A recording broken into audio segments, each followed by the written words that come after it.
childhood vaccines. This call is being recorded. If you have any objections, you may disconnect at this time.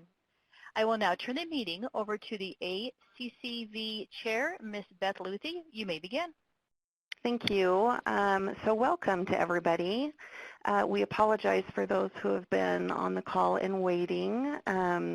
Thank you for staying with us. The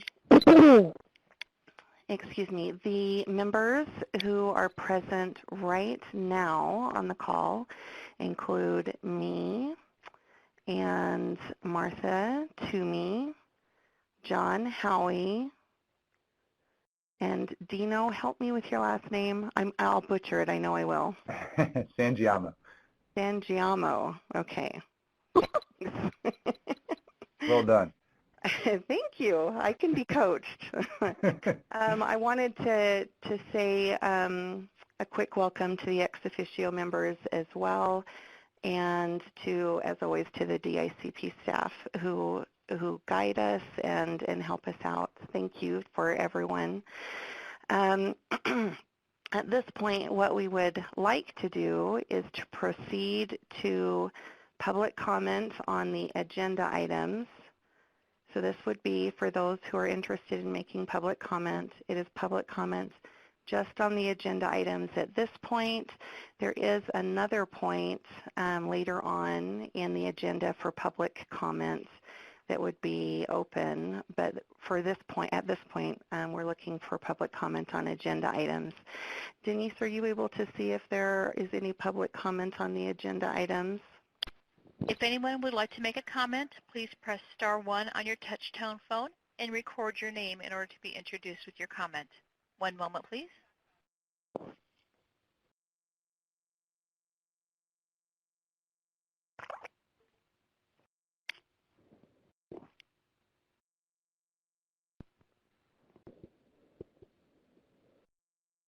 I am showing no comments at this time. Thank you, Denise. The next item on the agenda is the approval of the March 2019 minutes. I would propose that we move that agenda item at this point because we will be having a couple of commissioners who will be joining the call just a little bit late, and then that way we would have a quorum present to vote on the acceptance of the March minutes. I was wondering about moving that point to 1 o'clock, so right before public comments. Is there a motion to make that change on the agenda? Motion to make that change. Thank you, Dino. And a second? Second, it's Martha. Thank you, Martha.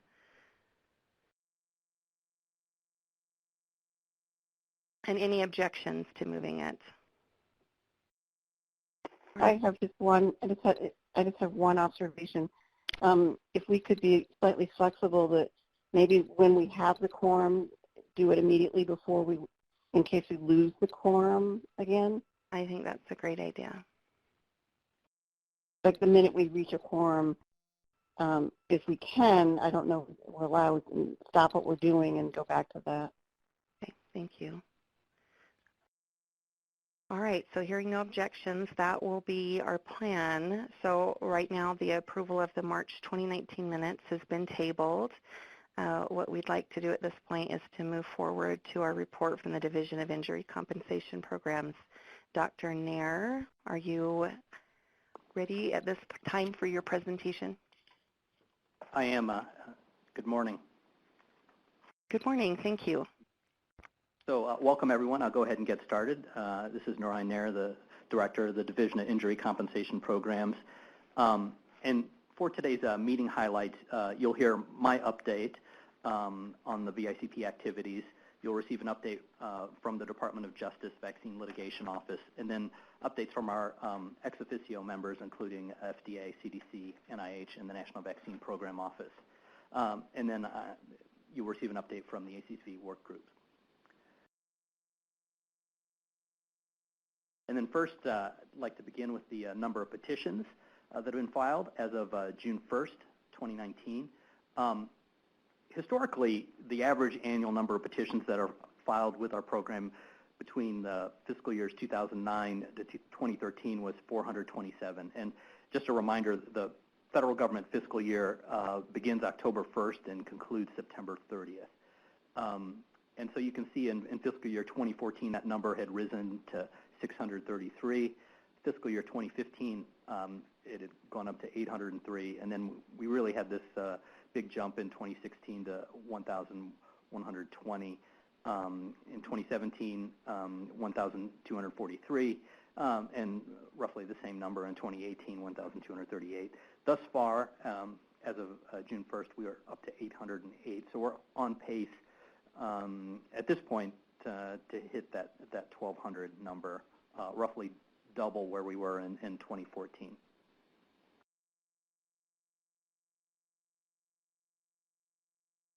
And then this slide just graphically illustrates the numbers that I just presented. You can see this steep climb in number of claims in recent years.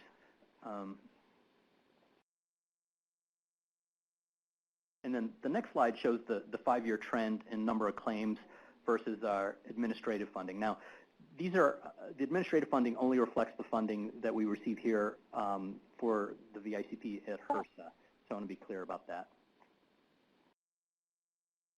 And so in 2014, again, the number of claims filed was 633. The administrative funding was $6.46 million. In 2015, the number of claims filed was 803. That was a 27% increase. We did receive an increase in administrative funding to 7.5. That increase represented a 16% change in funding. 2016 is when we had that big jump of 39% in the increased number of claims to 1,120. Our administrative funding stayed stable. 2017, we received a 3% increase in administrative funding, but our number of claims increased 11% to 1,243. In 2018, we received a 19% increase in administrative funding, and our number of claims stayed relatively stable at 1,238. And thus far, as I mentioned, we have 808 claims. The funding is stable from 2019 versus 2018.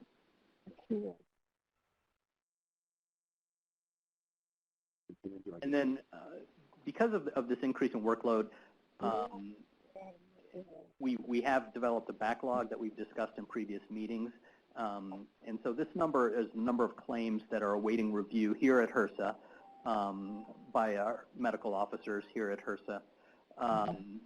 And these are claims that are filed with medical records.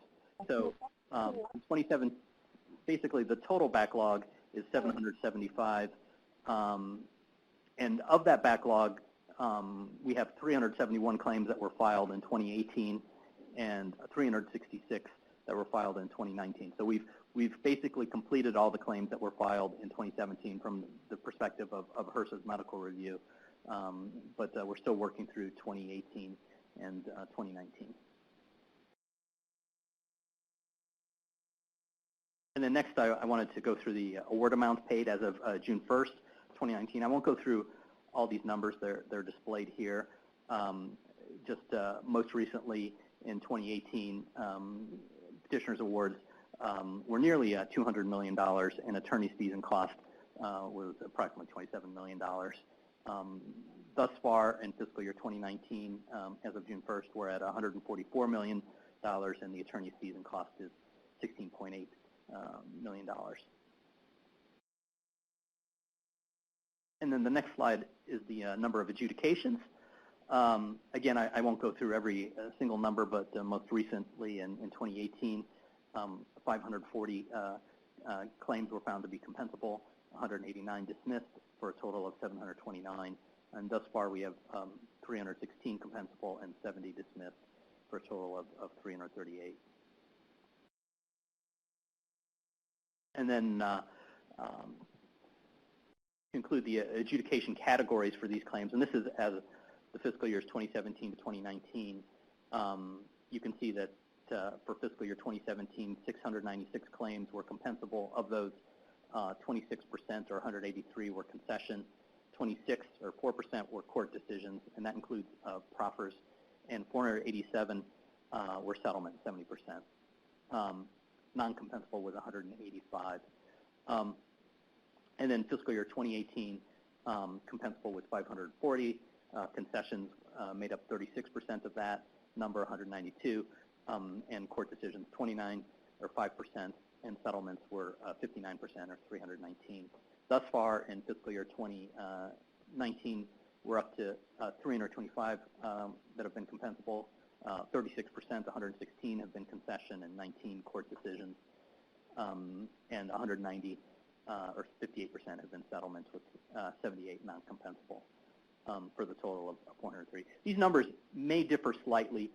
They certainly will differ from the Department of Justice numbers you'll hear later because we're looking at a different time frame, and then a lot of this depends on data entry as well. So the numbers, ultimately the numbers do agree, but when we frame it in certain time frames, they do differ here and there.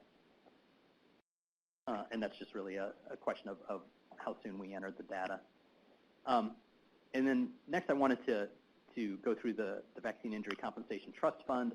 The balance as of the end of April was $3.8 billion, and you can see the activity from April 1st, 2018 to, October 1st, 2018 to April 30th, 2019. The tax revenue is $122 million. Interest on investments is $47 million, and the total income $169 million. And the interest as a percentage of that total income is 28%. And the U.S. Department of Treasury manages the trust fund, and you can find more information on their website about the status of the Vaccine Injury Trust Fund. Some other activities we're engaged in. On April 4th, we did issue the notice proposed rulemaking to add this vaccine recommended for pregnant women to the vaccine injury table. It was published in the Federal Registry, as you recall.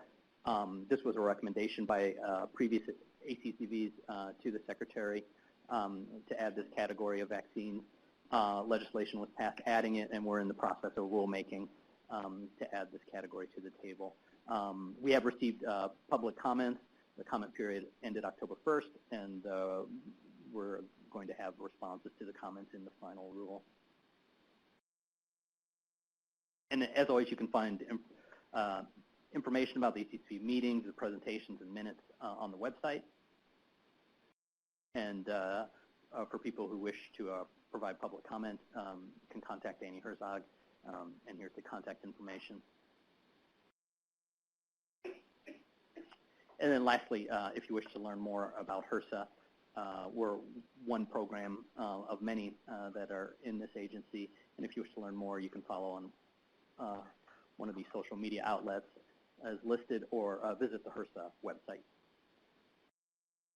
And that concludes my presentation. I'm happy to take any questions.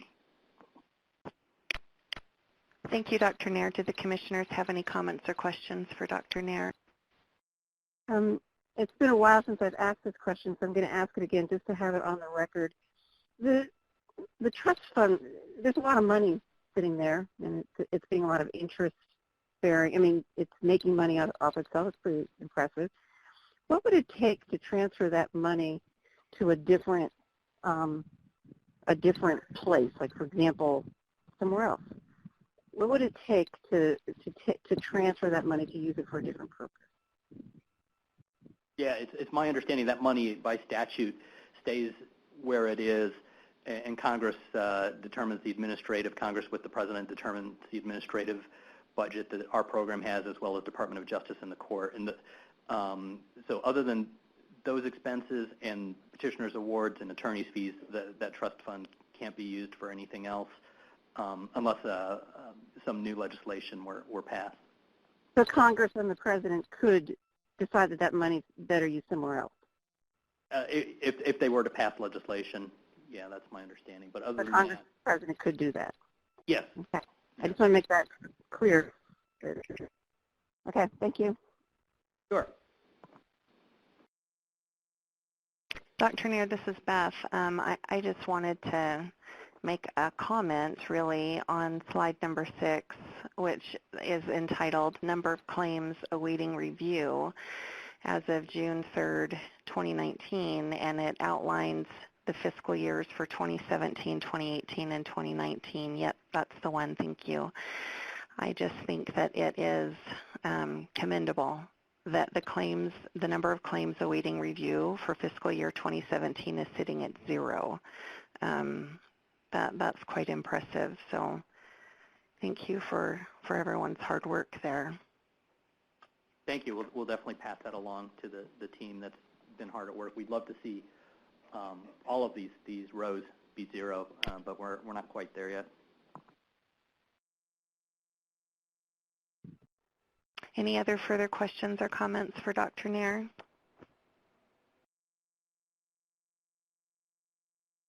Is John not on the phone call today? John is on the phone. Usually John's got some good questions, but I was just wondering. Morning, John. John, you're up with your questions. I missed your questions, John. I can't figure out how to turn my phone off mute. I apologize. Dr. Nair, this is John Howie. Can you hear me okay? Yes, absolutely. Good morning. I'd heard through the grapevine that that you guys have made some changes that were designed to try to speed up some of these waiting lines, so to speak, maybe adding a new reviewer or something along those lines. Is that correct? You know, we have, within our budget limitations, tried to increase our staffing either through contract reviewers or full-time staff to try and address this backlog, but we haven't been able to do that to keep, well, as obvious as the backlog is continuing to exist, we haven't been able to keep up with that. But we're always looking to streamline all our processes to sort of expedite this process to ensure that people's claims are reviewed as quickly as possible and ultimately adjudicated as quickly and efficiently as possible. I don't have the numbers over a period of time in front of me, but in regards to 2 slides that you presented, is the balance in the trust fund growing or staying the same over the course of the past few years? And is the waiting list, the number of cases waiting for adjudication, staying the same or growing or reducing? Yeah, so for the first question, the balance in the trust fund, as I understand, I don't have the numbers right in front of me, but it has been growing, is my understanding. So what that means is the excise tax and the interest are outpacing the amount that are being spent on the administrative cost of the program, as well as petitioners' awards and attorney fees. And then what was the second part of your question again? Yes, sir.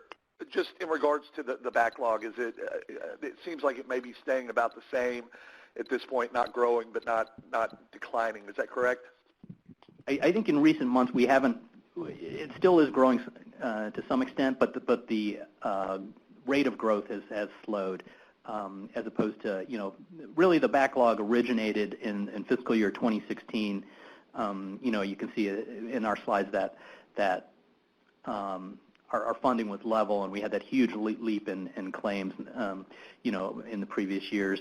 And really that's sort of where the backlog really grew at a rapid rate. And this fiscal year, it is continuing to grow somewhat, but at a diminished pace compared with previous years. And again, just to clarify, when I refer to backlog, I'm talking about claims awaiting review here at HRSA.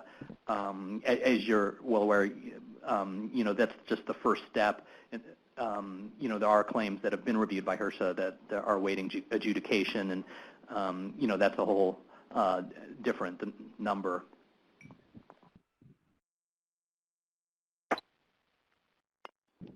Thank you. I appreciate that. Sure, no problem.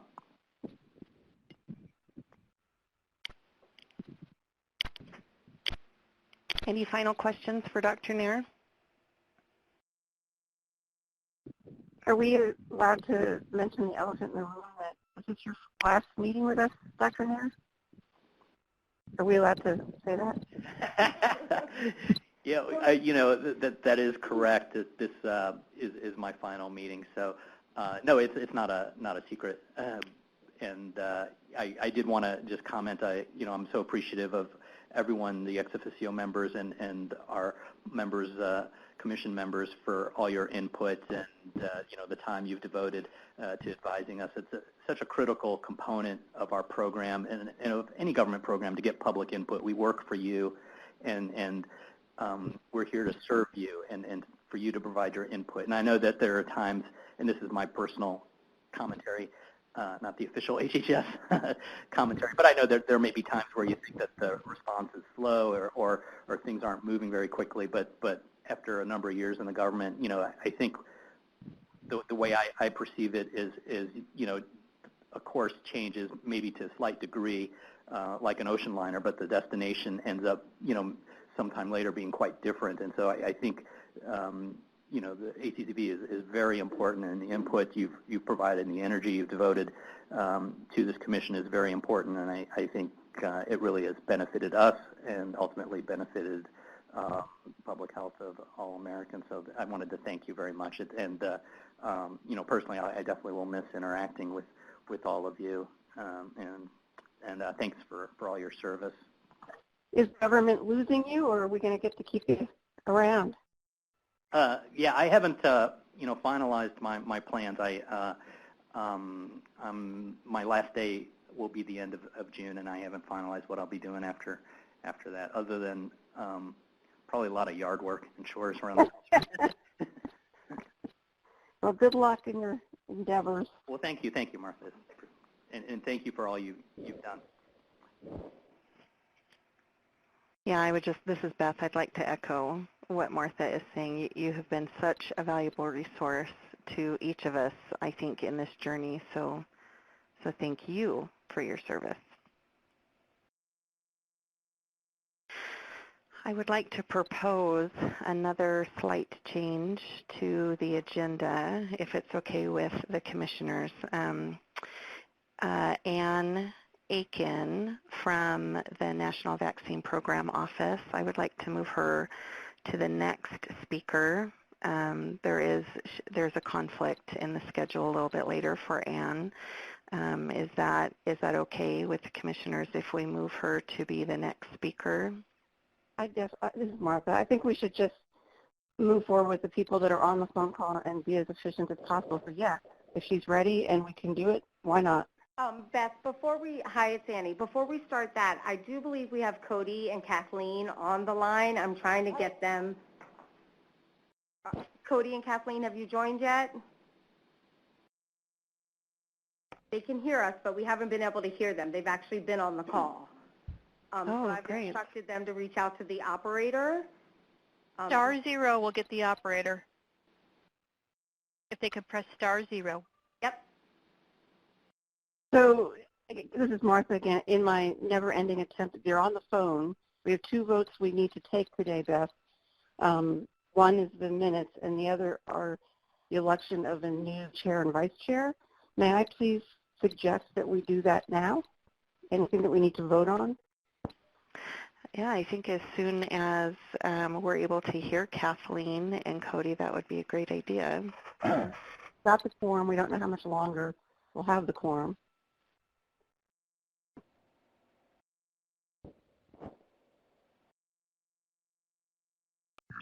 Hear me now? Denise?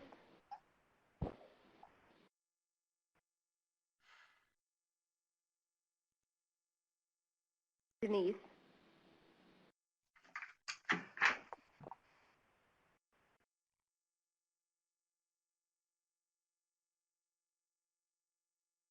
Beth? I think the operator may have put us in a room while she tries to find Kathleen and Cody. You are live right now, and Cody's line has joined you. Oh, okay. Do you Beth? have Cody? Can you hear me? Yeah, can you hear me, Beth? Yes. Yeah. Okay. Hello. Okay. I've been on this call since before 10 o'clock, and I just have not had any success at breaking through. I guess I wasn't entered as a participant, but I haven't been able to say anything. But I did hear Narayan's excellent summary and overview. And I'm glad I'm in finally to hear Ann. We are too. Okay, do we have Kathleen yet? I am here. Are you able to hear me?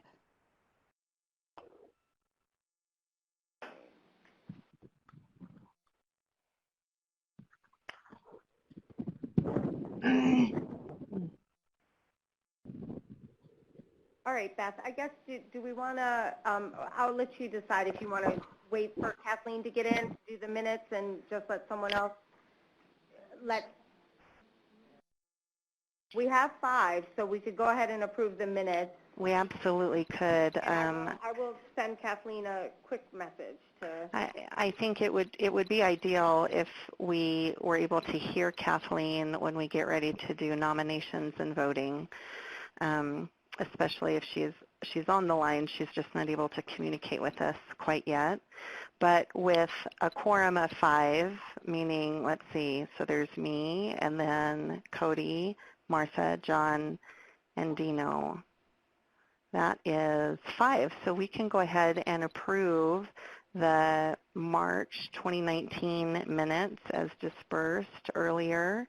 Are there any changes to the minutes, or if there are none, is there a motion to approve the minutes as distributed? This is Cody. Can I make one comment? Absolutely. Yep. And I'm not sure if this is part of the minutes, but I noticed that on the list of the roster, everyone's term expires in 2019. Is that in fact true, or is there a typo there?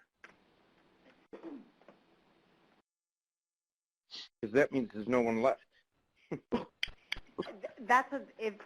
Are you talking about in the meeting book or in the meeting minutes? I'm not sure if it's part of the minutes, but it's just before it or just after it.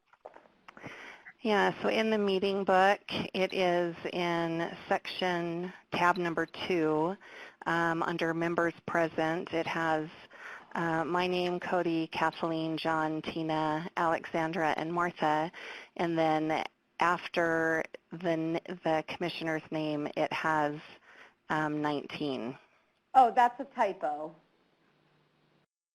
Cody, Okay. John, and Kathleen will be staying on through 2020. Okay. So there is one minor change. Any other changes? Thank you, Cody.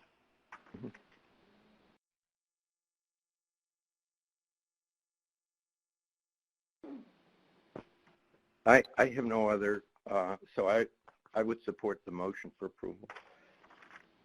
I'll second it. Thank you. So I'm just looking to see if everyone is all in favor with the minor change on page number 1, just with the outgoing year of the commissioners being updated. Yes.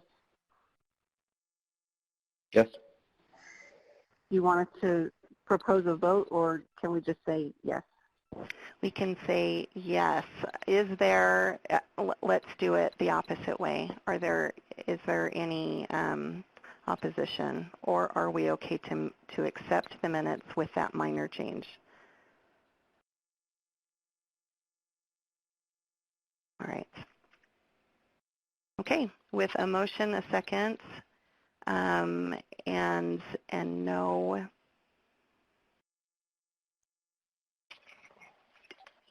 no votes in the negative, I think we can move forward. Kathleen, have you been able to join the call and can speak to us? Are you able to hear me? If she can hear the conference, but we cannot hear her, she logged in as a participant. If she could please press *0, I'll open her line as well.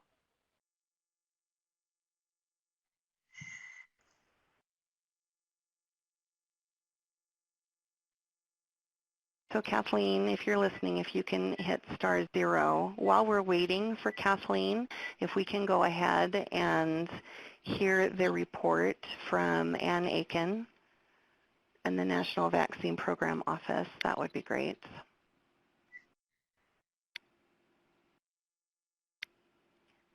All right, I can see the presentation. Ann, are you on the line? 930-2948. Kathleen Gaffney, Gaffney. And if you are online and you can hear us and we cannot hear you, please press *0 and I'll open your line.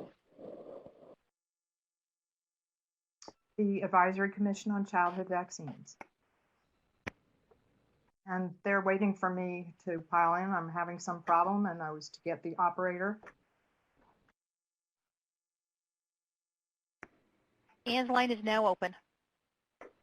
Hi, good morning, everyone. Can you hear me now? Participant, but I Yes. guess that meant all right. So it's a pleasure to be here today. I'm just going to briefly update you on a few updates to the National Vaccine Program Office. If you could go to the next slide, slide number 2. A few years ago, we funded 3 very different but interesting safety-related projects that are now closing, so I thought I might review on those. Moving on to slide number 3.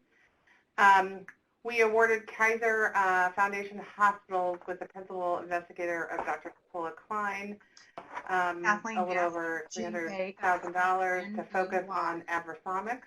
The aim of her project was to identify inherited immunologic and clinical factors that may predict the occurrence of febrile fevers after measles vaccination.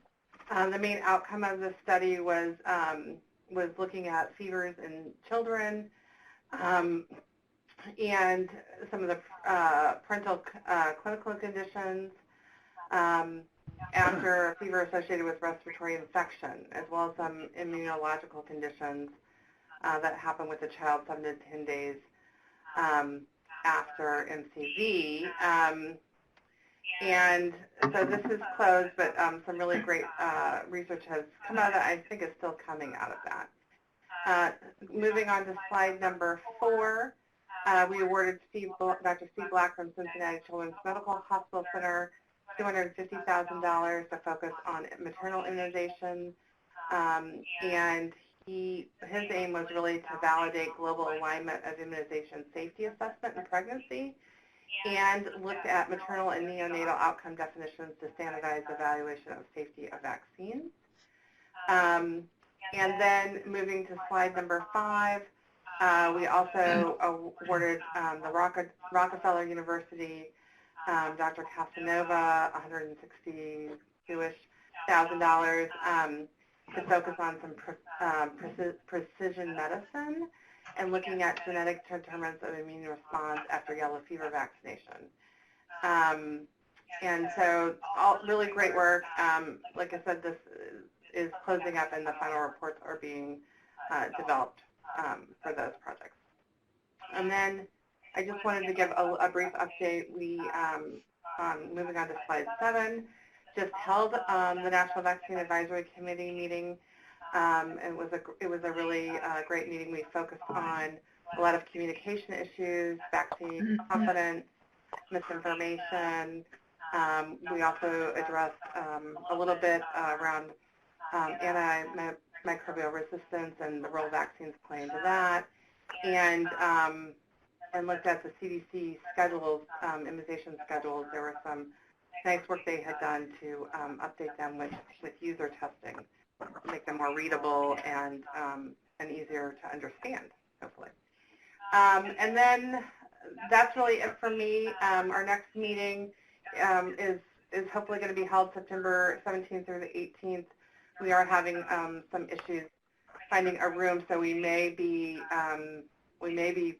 changing our schedule, but so far we're hoping we can find a solution for that. So that's it for me. If you have any questions, I'm happy to answer them. Thank you, Anne. Do any of the commissioners have comments or questions for Anne?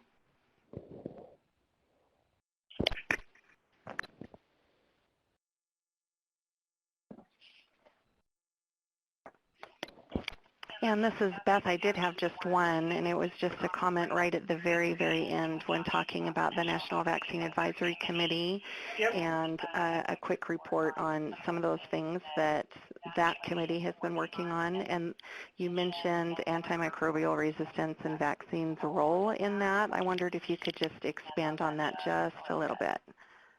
Sure.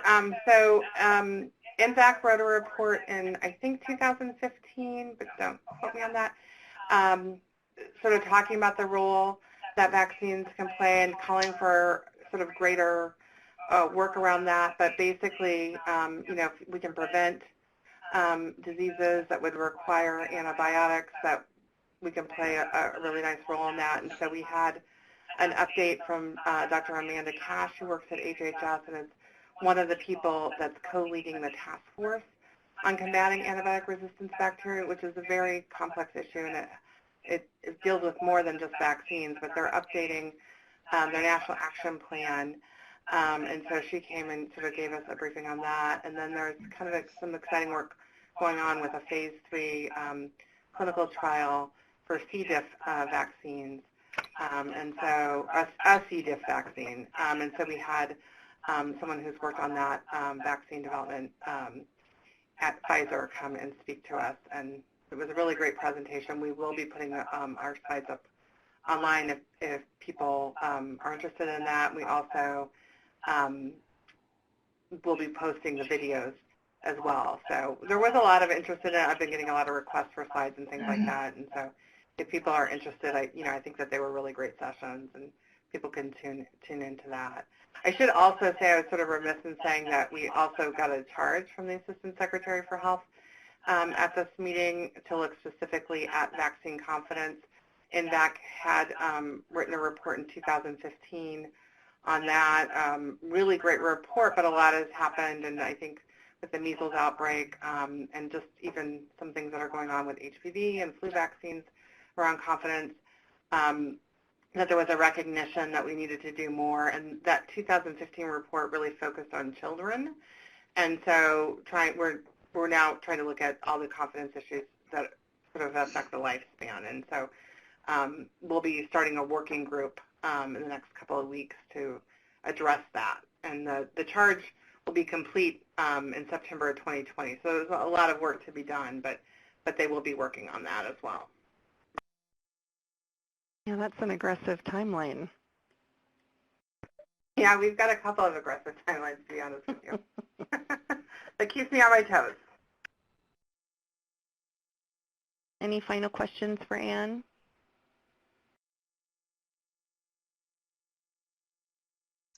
Beth, this is Kathy Gaffney. I don't have a question except to ask you if you can hear me. I can hear you. Oh, my apologies to everyone. I think I entered in a different way than I should have, but I have been hearing you all along. We're glad that we can hear you, Kathleen. I'm very glad you can too. I would like to add my comments to the wonderful comments Martha made about Narayan. And yes, indeed, you will be missed for your knowledge base, but also your very friendly ways in working with us as commissioners. Thank you so much. Oh, thank you. Beth, this is Martha. I sense the opportunity to pounce on the quorum that we now have. I sense that opportunity as well, my friend. I could just sense it.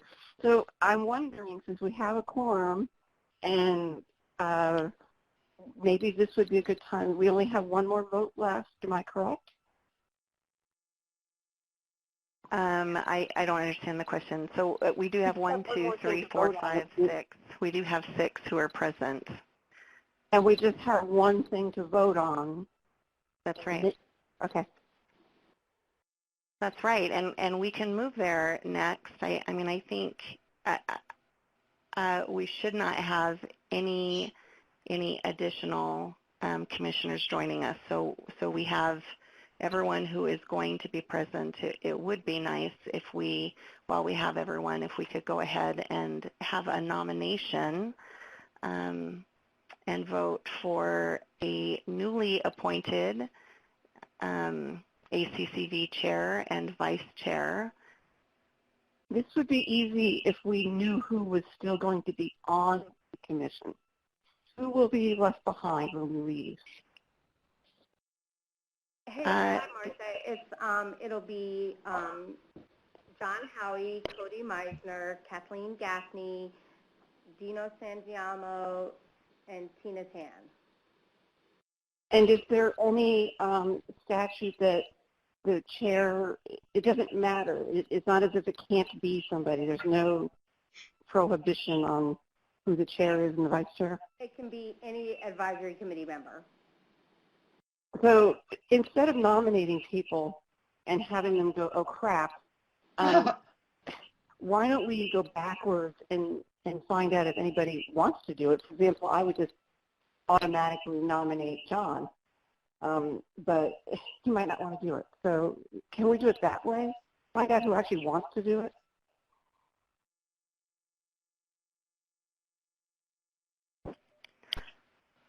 This is Beth. So instead of someone who actually wants to do it, how about someone who would love that opportunity to serve in that manner?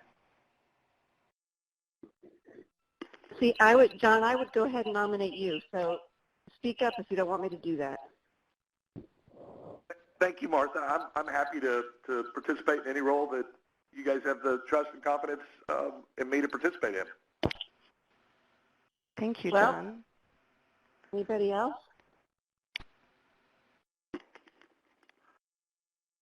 Okay.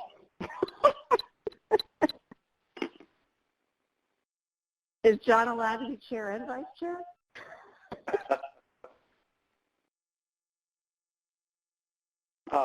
Dr. Meisner, would you have any interest in participating as chair? And I would participate under you at vice chair? Well, thanks, John. I would be willing to work in that arrangement if other people are comfortable and supportive.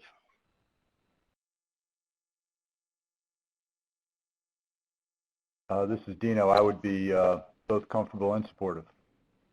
As would I. This is Kathy Gaffney. And this is Beth. I agree. So I'm hearing a nomination for Cody as chair and John as vice chair. Is that correct? Yes. Any other nominations for chair or vice chair?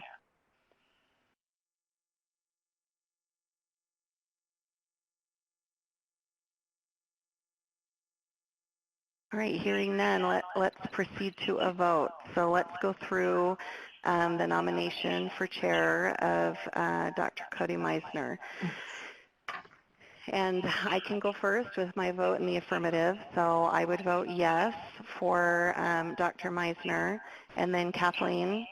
I vote in the affirmative as well. And then Dino? I vote yes. John? Yes. Martha? Yes. And Cody? I can vote for myself.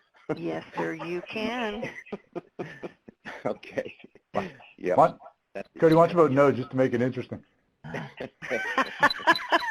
that would bring up a lot of low self-esteem issues. And All right, congratulations, Cody. Let's do a vote really quick for John Howie. So that's the nomination for vice chair of the ACCV. I'll start with an affirmative vote, so I support that. My vote is yes. Kathleen? Mine is as well, yes. Dino? My vote is yes. Martha? yes. Cody? Yes. And John? Yes.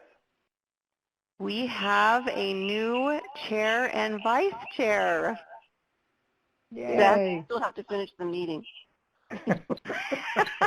You're not allowed to start your weekend quite yet. Well, Beth, you've let me just say you really set a remarkable example for doing an excellent job as chair, and I've learned a lot from you, and I suspect everyone else has the same comment. Oh, thank you. It has been a great pleasure to serve with each of you. All right, I think we're good with voting. I think we can move forward now. So Catherine Reeves and our report from the Department of Justice. Let's give that just a moment and see if Catherine's presentation will come up on Adobe. Yes, and then Catherine, are you able to speak with us? Yes, I'm right here. I'm actually sitting right across from Narayan. That worked out well. Yeah. Thank you for waiting just a moment for us to take care of some business. Sure. We're looking forward to hearing from you. For my pleasure. Good morning to everyone. Could we move to the first slide? Thank you. You're way ahead of me as usual. So the first slide shows statistics on total petitions filed in the court between February 16th and May 15th of this year. And you can see that, as usual, there are many more petitions filed on behalf of adults than minors, total of 287. And I will just note this is 20 less than were filed during the previous reporting period. Next slide, please.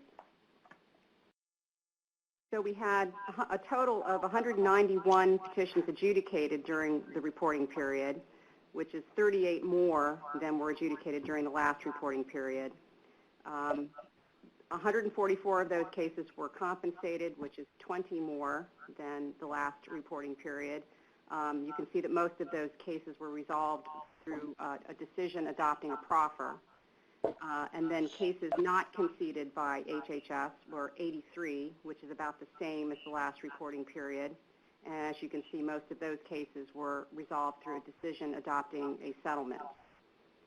And there were 47 cases that were either not compensated or dismissed, which is 19 more than during the last reporting period. Next slide, please. And then we had 5 petitions that were voluntarily withdrawn during this reporting period, which is roughly the same as the last reporting period. This slide shows cases that were decided at the U.S. Court of Appeals for the Federal Circuit during this reporting period, most of which involved cases that were appealed by the petitioners. Two of the cases involved entitlement issues, and 2 of them, including the one appealed by the respondent, involved issues surrounding attorney's fees and costs. Next slide, please. This lists the pending cases at the United States Court of Appeals for the Federal Circuit. There are 9 cases pending, and all of those appeals were filed by petitioners. Next slide, please. And moving on to cases pending at the U.S. Court of Federal Claims, we had 4 decisions during the reporting period in 3 cases that were appealed by petitioner and 1 case that was appealed by the respondent. All of the decisions involved issues surrounding entitlement to compensation. Next slide, please. This slide shows the number of cases that are pending appeal at the U.S. Court of Federal Claims. There are 13 pending appeals at the Court of Federal Claims that were filed by petitioners. The next slide shows the rest of those cases and 1 case that was filed by respondent. And most of these cases, as you can see, involve issues surrounding entitlement to compensation, although there are several appeals regarding attorney's fees issues. Next slide, please.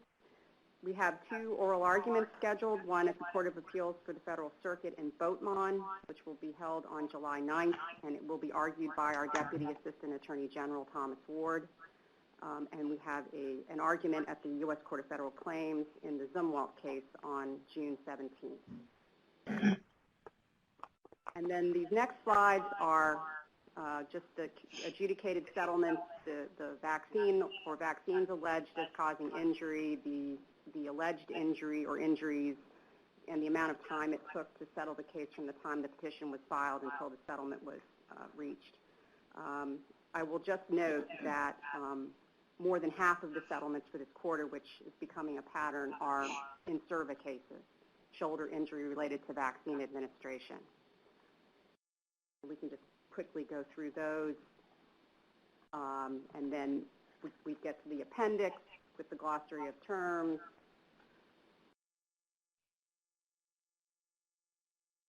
Which I'm happy to answer any questions about, and then the flow charts that shows petition processing in the Office of Special Masters, and then the final 2 slides of the level of appeal in Vaccine Act cases and the appeals process. And that's it, and I'm happy to take any questions. Hey, Catherine, this is Dino. Could you go back to slide 5?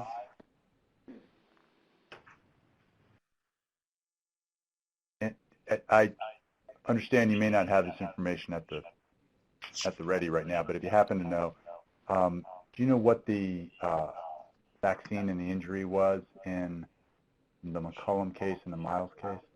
Yes, I should be able to tell you that if you can bear with me a second. Oh, great. Okay, thank you. Yeah, the McCollum case involved a flu vaccine, and Miles also involved the flu vaccine. Okay. Do you happen to know what the alleged injury was, or is that not so readily accessible? No, I can give you that as well. In McCollum was flu vaccine allegedly causing narcolepsy. And in Miles, it was flu vaccine allegedly causing a significant aggravation of a pre-existing minimal change nephrotic syndrome in a child. Okay. All right, and then I was going to ask you the same question about the, on slide 7, wait, hang on a second. So the slide 5 was Federal Circuit. Okay, and slide 7, the appeals to the Court of Federal Claims? Yes. So you want all of these cases, you would like to know the vaccine and the alleged injury? Yes, if you have it handy. Sure.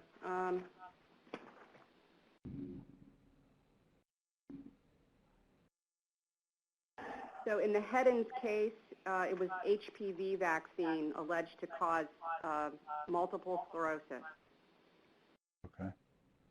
The LM case is the alleged vaccine was DTaP and other vaccinations causing an on or off table significant aggravation of an underlying genetic disorder. The Maciel case involved HPV vaccine either causing or significantly aggravating MS, multiple sclerosis. Okay. And then the Tennyson case, which was the appeal by respondent, which was unsuccessful, was the allegation was it was a SERVA case, and the appeal surrounded contesting the fact-finding made in the case by the special master. And I see. I think it was probably a flu vaccine. My notes for that case do not specify which vaccine it was, but considering that most of the SERVA cases that we're seeing are related to the flu vaccine, I think that's probably a pretty good guess. Okay, thank you. You're welcome. This is Cody, and I have 2 questions, if I may. Could you go back to slide 5, kind of as a follow-up to Dino's question, and I just want to make sure I understand. So appeals by the petitioner is the plaintiff, is that correct? That's right. That's what they're, in our program, the plaintiff is referred to as petitioner, and the defendant, which is the government, is referred to as the respondent. Right. And because as you listed those, it's certainly, I mean, there's no precedent for the claim. So I would have, so, and just, so it goes to the U.S. Court of Appeals, and that's heard by special masters, is that right? The Court of Appeals for the Federal Circuit is the second highest court that our cases can go to, the highest court being the Supreme Court of the United States. So they give us, the opinions in their case can become binding precedent. So they hear the cases, any cases that are appealed from appeals filed at the Court of Federal Claims after the special master has decided the case. Okay. And so, and who there's not a jury. It's no, there's no juries in our cases. They're all bench trials. Yep. Okay. Thanks. And then the second question is an easy one. On I jotted down the numbers. I think you said one of your early slides that claims were made by 9 minors and 278 adults. And so that means first of all, what is the age of a minor? How do you define that? Under the age of 18.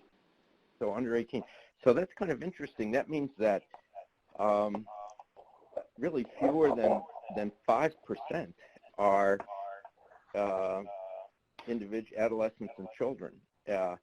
And that's really why the program was initially set up, right, for children. And it's extended more to adults. So 95% are adults. It's interesting. It seems almost like a reversal of the way it was initially intended. I don't know if you have a question or if that's just a comment. No, I was just, yeah, sorry. It isn't. I was just thinking out loud, and it struck me because it's usually, maybe it's because I'm a pediatrician, and that's why I think first of the children. But, well, it is called the National Childhood Vaccine Injury Act. Yeah. Cody, this is Martha. I agree with Cody. Maybe somewhere down the line for the new members, it can be explained how, instead of it being malpractice, how did the flu vaccine get included in the table as opposed to it being a malpractice? Because it's, administration. I agree with Cody. It's a little confusing that we've now included adults with. Anyway, it's just I don't have a question either. It's just an observation too.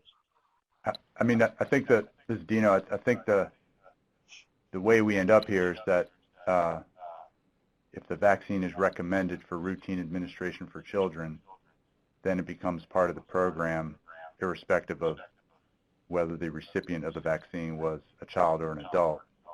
So flu vaccine and HPV vaccine and hepatitis B vaccine and maybe some others are recommended for routine administration to children, yet frequently administered to adults, and that's how all those cases end up in the program. At least that's my understanding. We need to ask the question, aren't there any children who've been injured? How many children have been injured by the flu vaccine?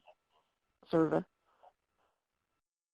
I'm sorry, I didn't hear that. So it leads me to the question, if that's how it happened, we keep hearing about adults who've been injured with SERVA. How many children have developed SERVA from the flu vaccine? Yeah, it's an interesting question because you'd think there would be more children because that's where the bulk of vaccines are administered. But it turns out that many childhood vaccines are given in the hip, the thigh, rather than in the deltoid muscle. And it's also been noted that the bursa is a lot smaller in the shoulder in a child than it is in adult, so it's not as easy to get into the joint.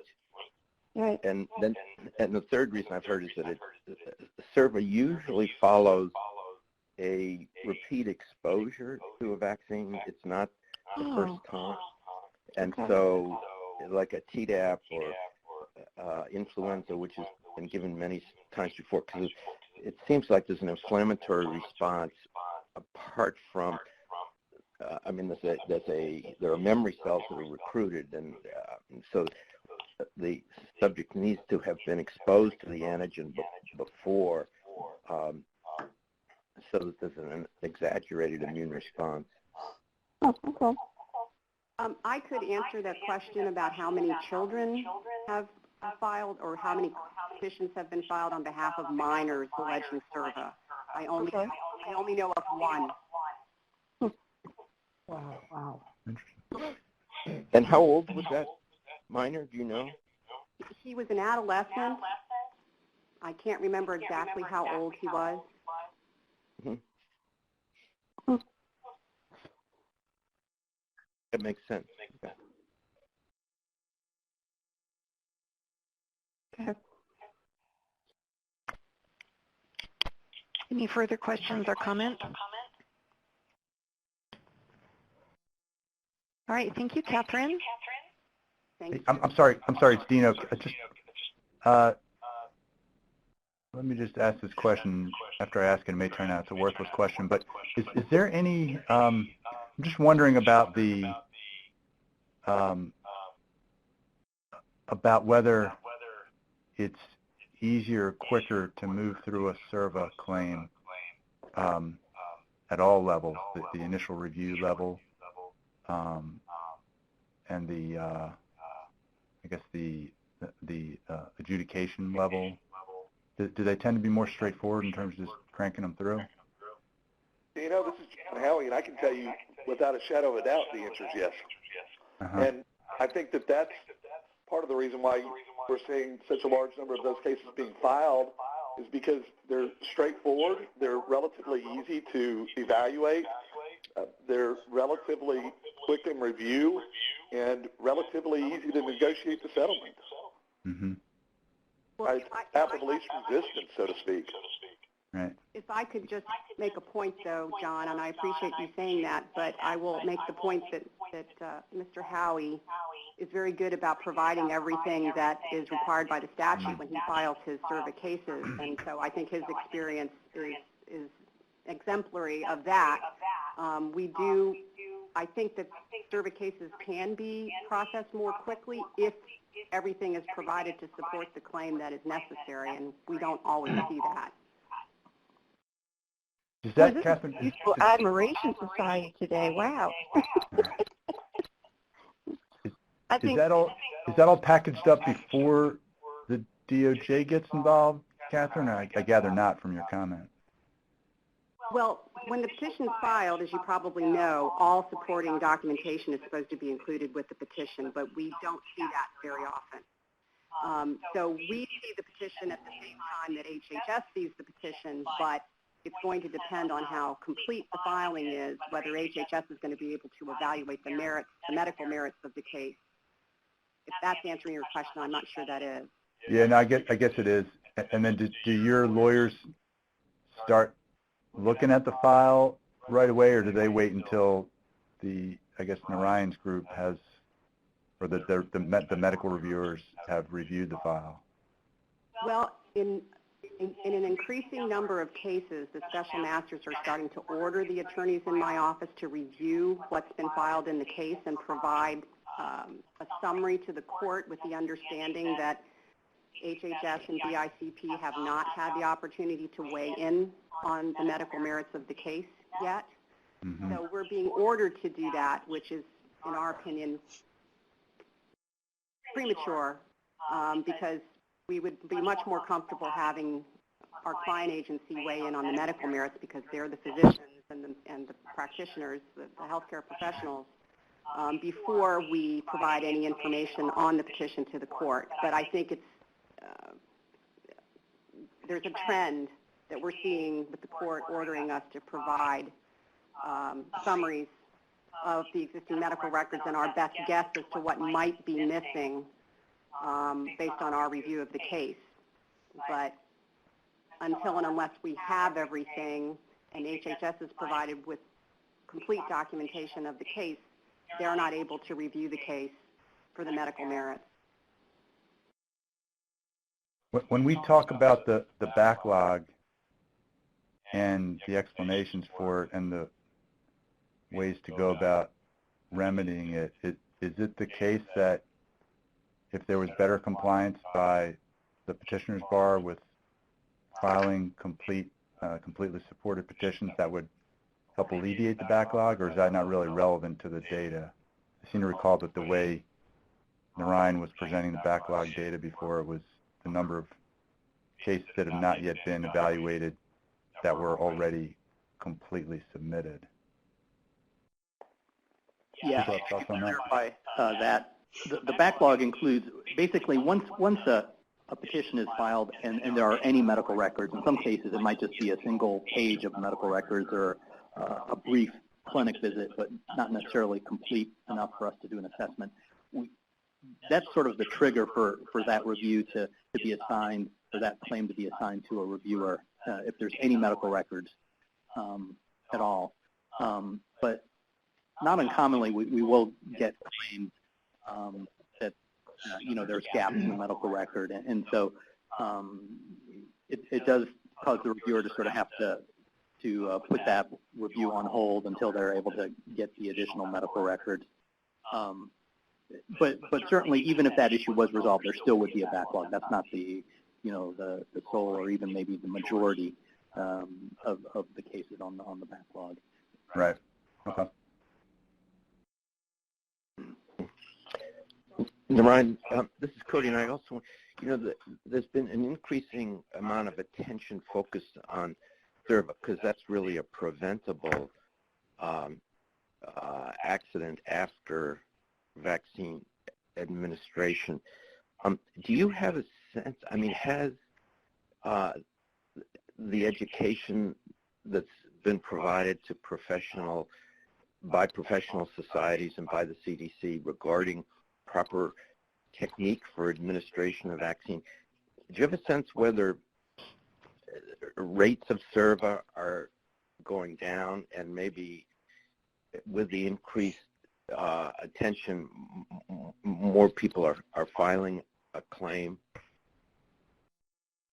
Probably hard to tell. Yeah, I think it's very difficult for us to tell. As you mentioned, CDC has been involved in a number of educational efforts. We've presented our experience with the SERVA at a number of different forums to educate providers, and professional organizations as well are educating providers about SERVA. But I think, one, we see these claims, somewhat later, 2 years in some cases or less. Those are lag. The program, and we may be seeing fewer actually. Providers may be better educated, but because we're doing, this outreach effort, more people are aware of the program and are filing. So, sometimes you see this stimulated reporting where you're doing a lot of education and to try and prevent an injury, and then you see a rise because more people that weren't normally aware of the program are filing, which is what we want. We want everyone who is eligible to file with our program. That's why we're here, and so we want that. But it may be that we see SERVA numbers actually go up, even though that, as you mentioned, providers are better educated on preventing that injury. It's difficult to say looking at our data.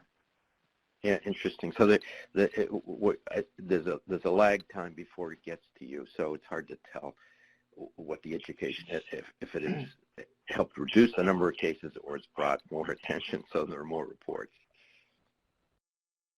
Yeah, correct, yeah.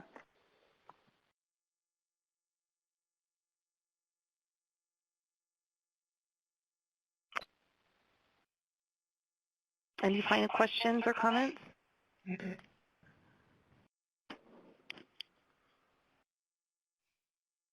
All right, hearing none, let's move forward to the next item on the agenda. Thank you, Catherine, for your report.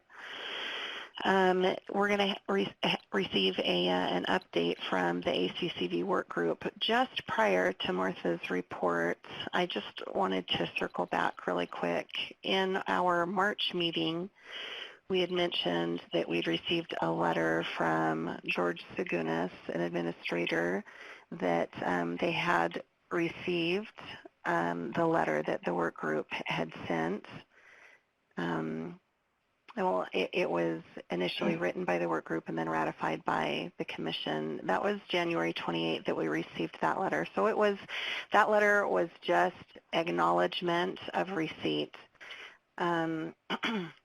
The latest letter came on May 14th of this year, and I would like to just read that in its entirety. I know it was forwarded to all of the commissioners, but just for the benefit of those who may be listening online, the letter says, thank you for your letter to Secretary Azar submitting the ACCV recommendation to develop an exit questionnaire to determine petitioners' opinions related to their experiences with the National Vaccine Injury Compensation Program. He has asked me to respond to you on his behalf. The ACCV's advice and recommendations for improving the VICP play a vital role in our public health efforts. Please be assured that this recommendation will receive a careful review within the department. I appreciate your commitment in this area and look forward to continuing to work with you on the important vaccine issues facing our nation. A similar response has been sent to Dr. Meissner, who co-signed your letter. Sincerely, George Segunas. So we have, on the one hand, in January 28th, we received a letter saying that they acknowledged that they received our correspondence. And then on May 14th, another letter that that really is I guess an update, really, rather than a response. But I wanted to just read those so we're all on the same page as Martha goes into the work group update. Go ahead, Martha.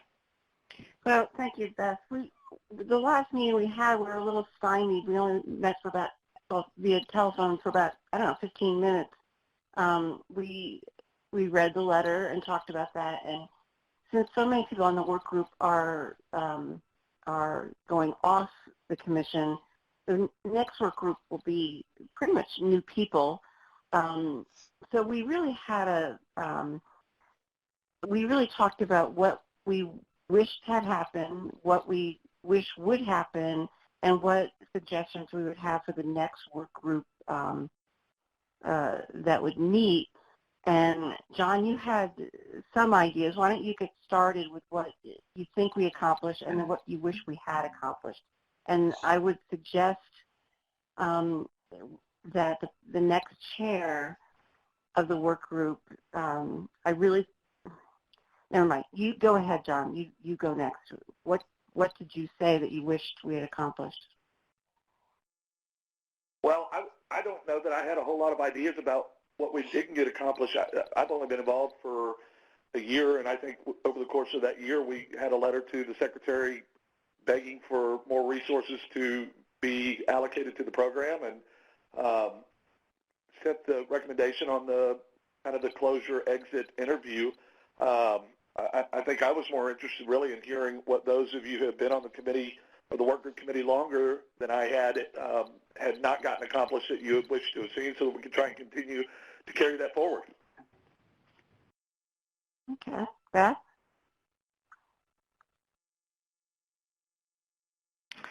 So I have been a part of the work group for a couple of years, and feel as though, being on the inside, I've seen a lot of thoughtful discussion on what can we do to try to help the public, and a lot of those ideas came out of public comment, things that feedback that we received, as well as, Martha, your personal experiences and what could we have done to have made that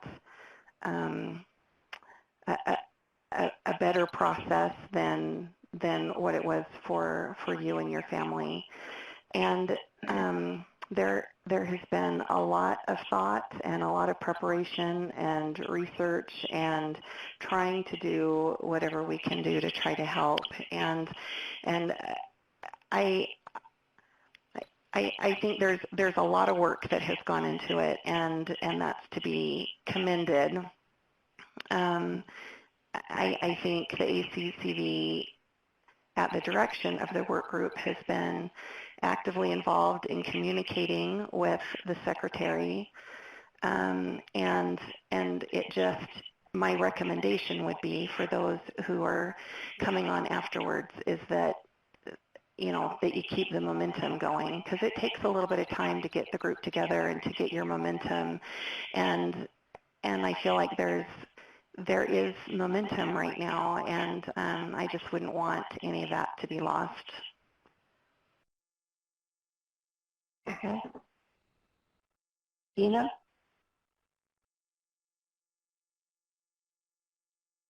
I don't have anything to add. Sure. Anybody else? Yeah, this is Cody. If I can just make one comment.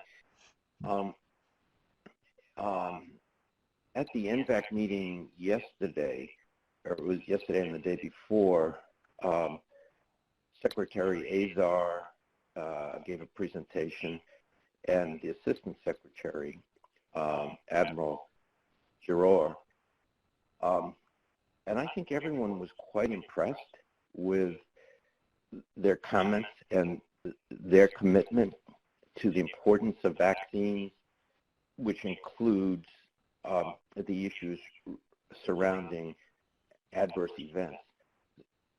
So I was quite reassured that the Secretary and Assistant Secretary are on top of this issue and really want to move forward in many different areas regarding immunization issues. Okay. Anyone else? Well, the first meeting we had, the first meeting I had, I mentioned, and I mention it a lot, is that I find it wrong that we don't have anybody on the ACCV that has a vaccine injury. There's a very famous disability slogan, nothing about us without us. And I have found, you know, Jeffrey can speak for himself. He could be a member of this commission. Many people who've had vaccine injuries should be able to have a voice, and I just have not heard that voice. I hear lots of representation, lots of people who are highly regarded on the subject, but I don't recall, if maybe it happened once, maybe twice, I don't recall ever hearing public comment or having a member who actually has a vaccine injury. And it's just not good policy. It's like having a meeting on any subject, whether or not it's choice for women or, you know, prostate cancer. The person who's affected by a commission should be on the commission, and I think that is my biggest disappointment. And I think that should really be addressed. It's rather patronizing, and it has often been condescending in our conversations about people with vaccine injuries. They have a lot to offer this commission. So that's really my number one. All the other things, I think the maternal group, it was fun to watch what they did and the success they had. And I've really enjoyed the fact that so many of us represent in what would be considered opposing thoughts. I mean, you know, we have very diverse groups of people on the commission. And I like the fact that we've rarely, if ever, devolved into arguments or name-calling, or we've kept it very, I think this is Dr. Nair's doing, maybe even Annie, that it's been kept very calm. And when I was appointed, I didn't know if I wanted to do it because I thought it would be a shouting fest like we see out in the world, out in the media. And it has not been, don't laugh, it has not been unpleasant. And a lot of the conversations I have with people about this subject are extraordinarily unpleasant. So I wanted to thank everyone for maintaining an intellectual and respectful conversation. But meanwhile, in a year, because I'm going to listen in a year, if I don't see somebody with a vaccine on the commission, I'll call in for public comment. But anyway, thank you for letting me serve, and I think we did some good stuff. This is Dino. I'll just specifically add that I also have appreciated and been impressed with the respectful tone of the dialogue. It's very nice. Mm-hmm.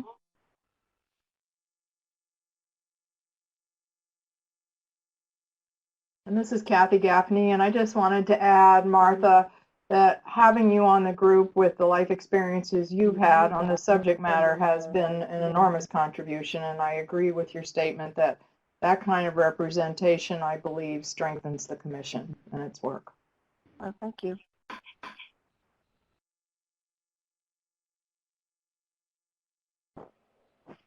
Thank you, Martha. Thank you. Thank you, Anne, for everything.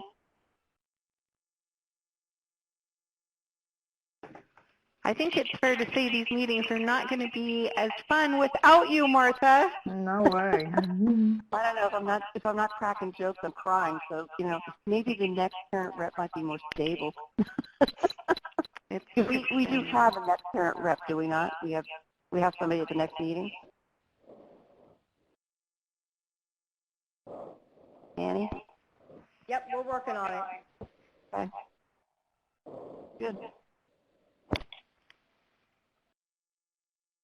All right, so we need to move forward to the next item on the agenda, which is an update on the Immunization Safety Office with the CDC, Dr. Michael McNeil. Good, it looks like we have your presentation up. Dr. McNeil, we're ready for you. Yes, thank you very much. Can you hear me? Yes. Yeah, excellent. We could go to the next slide. And the next slide. This is actually the in-between meeting, so my presentation today will be rather brief. Typically, we report back to you about particularly the deliberations at the 3 times a year ACIP meeting, and that meeting is coming up the end of this month, so you will hear about it the next time at the next commission meeting. So I'm just going to cover some presentations at meetings and also 2 safety presentations that will be included in the June ACIP meeting, and then attachments were sent earlier on some selected publications from the Immunization Safety Office. Next slide, please. Next slide.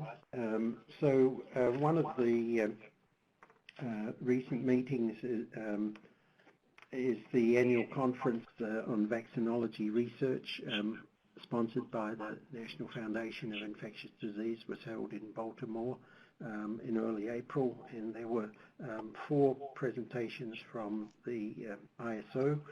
Our director, Frank DiStefano, gave a presentation on using large healthcare databases to look for links between vaccines and autoimmunity. And Dr. Karen Broder, who is the team lead for the CISA, the Clinical Immunization Safety Assessment team in the office, presented a poster on advancing the evidence base for vaccine safety, which is, underpins the work of the CISA collaboration. Dr. John Su in the office had a poster presentation. He did a review of reports to the Vaccine Adverse Event Reporting System of anaphylaxis after vaccination, and I think this presentation actually now supplements a presentation earlier, actually a work earlier, where we looked at the rate of anaphylaxis after vaccination in the vaccine safety data link. So we've now got 2 recent reviews, one from each of those large surveillance systems. Finally, Tiffany Sarrar in our office presented a poster on cluster anxiety-related adverse events following immunization, an assessment of reports detected in social media and those identified using an online search engine. And she also gave a presentation, presentation at the NVAC meeting earlier in this week on the same. Next slide, please. Every year, the annual Epidemic Intelligence Service conference is held here in Atlanta. It's the CDC conference, and new incoming EIS officers, and as well as alumni and staff of CDC attend. This was held late April, early May. We have a second-year officer in the ISO, Lisa Hesse, and she's actually been working on deltoid bursitis, which actually is a way of looking at server-related outcomes. This was looked at in following injectable influenza vaccine in the Vaccine Safety Data Link, and she's also done work with Narayan and colleagues at HRSA reviewing the server cases. She also actually, she's been very productive in her fellowship and also presented on post-licensure safety surveillance with the Shingrix vaccine reports again to Vaccine Adverse Event Reporting System, and this has been the subject of an MMWR report. Next slide, please. Elaine Miller, a nurse epidemiologist in the office, presented at the American Academy of Ambulatory Care Nursing, and she had a poster, and the 4 vaccine safety updates in her poster addressed were, this is for particularly the nursing audience. She had vaccines for pregnant women, Serva, the Shingrix vaccine, and new adjuvanted vaccines. Of course, there's now, in addition to the Shingrix vaccine with the AS01 adjuvant, the Fluad vaccine with the MF59 adjuvant. Next slide, please. Dr. Jonathan Duffy had a presentation at, this is the prevention meeting, Prevention 2019, was held in Pittsburgh last month, and he with colleagues from the FDA had a poster presentation, safety surveillance of bivalent meningococcal group B vaccine, again review of reports to the Vaccine Adverse Event Reporting System. And next slide, please. So a couple of upcoming meetings. Dr. Lakshmi Sukumaran in our office is going to be presenting in a week or so at a meeting of the Royal College of Obstetrics and Gynecology World Congress to be held in London, UK. This is on safety of vaccines during pregnancy, the CDC perspective, and I believe that's a session at the Congress that is sponsored by, I think, Bill and Melinda Gates Foundation. Next slide, please. So just to finish the upcoming ACIP meeting, it'll be held here at the CDC June 26, 27. That website I've given gives the agenda, and it's going to be quite a packed meeting and topics to discuss and votes to be taken. The 2 safety presentations from our office, I think on the first afternoon at the zoster vaccines session, Dr. Tom Shimbakuro, who's known to you, will be presenting safety monitoring and surveillance for the recombinant zoster vaccine. And the following day, actually, I think it's the morning session, is the influenza vaccine session. Again, Tom will be presenting 2018-2019 influenza season vaccine safety update. That's done every year at the June ACIP meeting.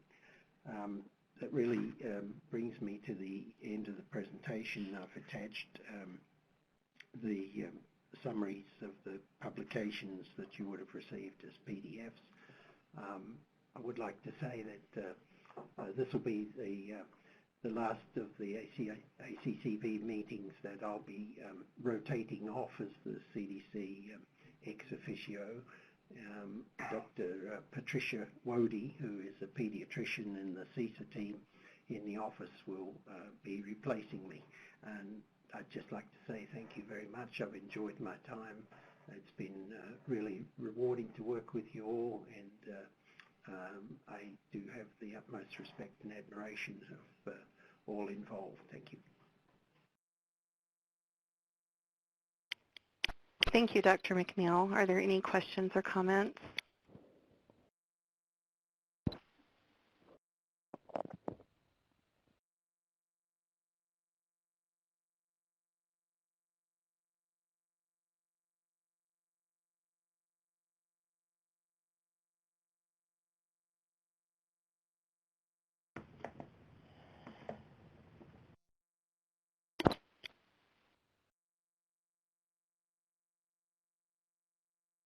All right, hearing none, Dr. McNeil, I think I can comfortably speak for everyone in saying thank you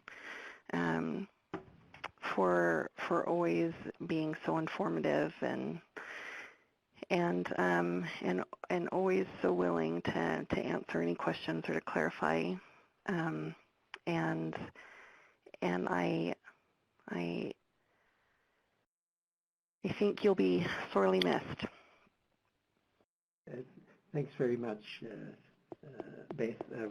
Actually, I'm still in the office, and so I'm certainly contactable and would be willing to help in any way. Thank you. But I'm sure Dr. Wody will be equally informative. Thank you. We are doing well on time, Commissioners. We can move to our next update from Claire Schuster. Let's give it a second and see if Claire's presentation will come up. There it is. All right, Claire, are you with us? Yes, thank you. Can you hear me? Yes. Okay, great.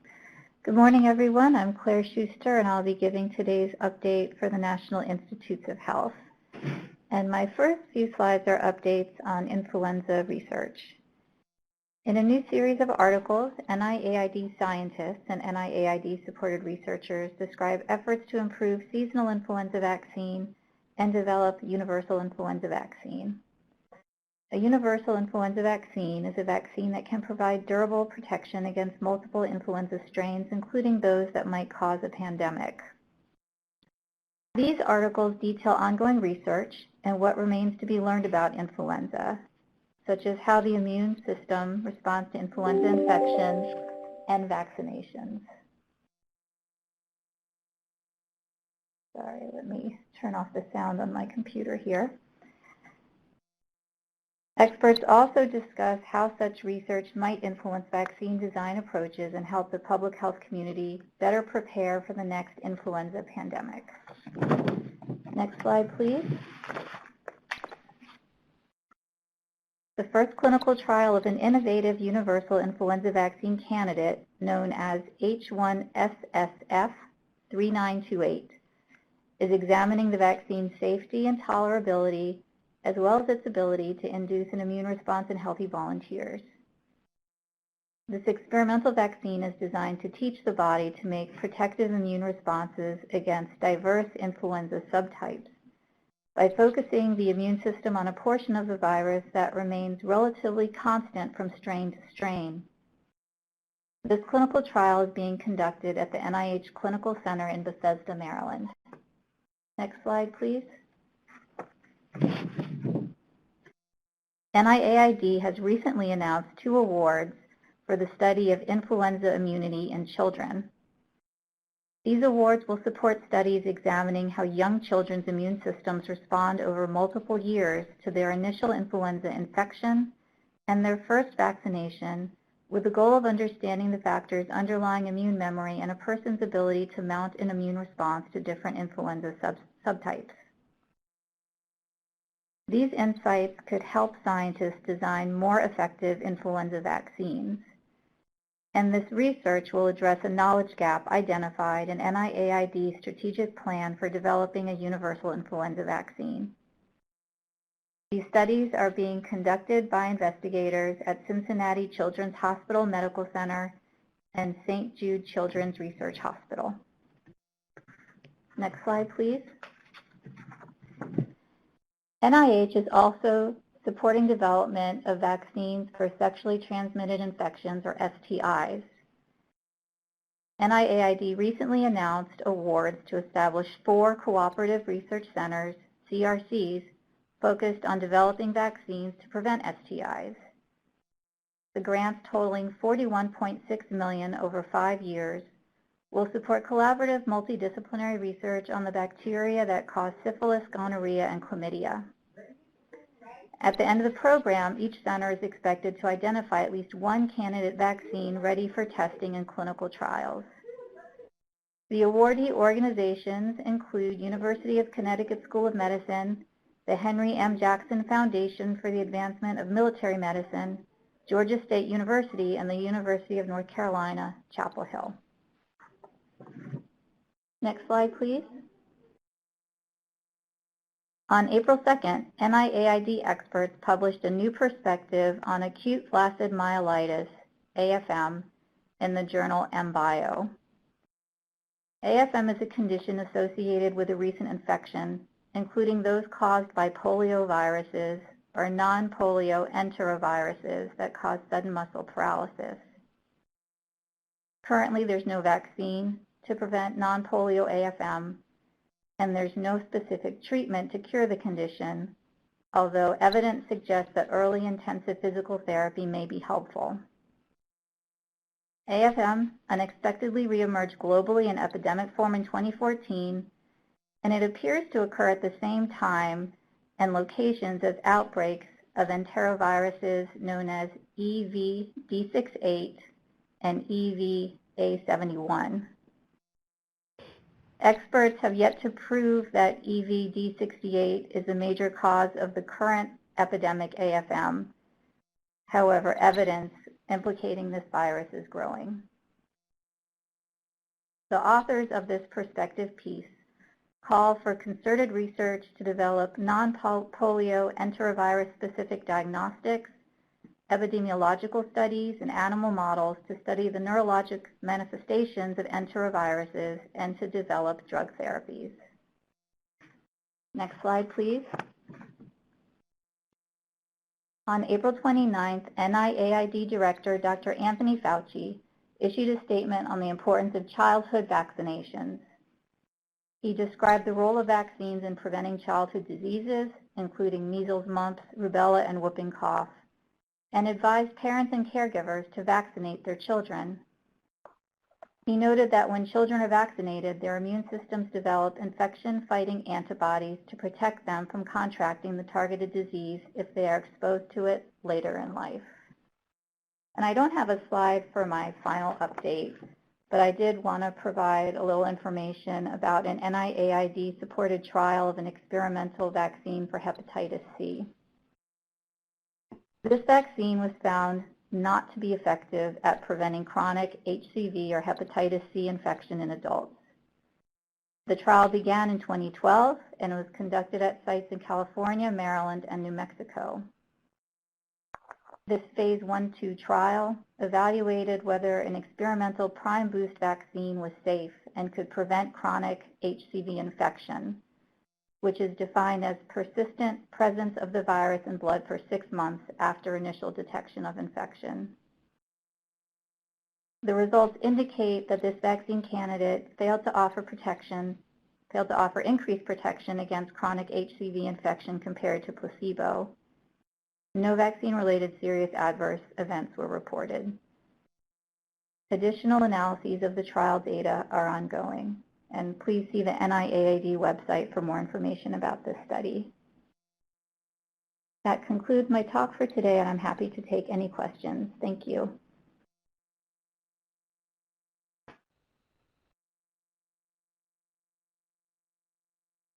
This is Cody Meissner. If I can ask you a question.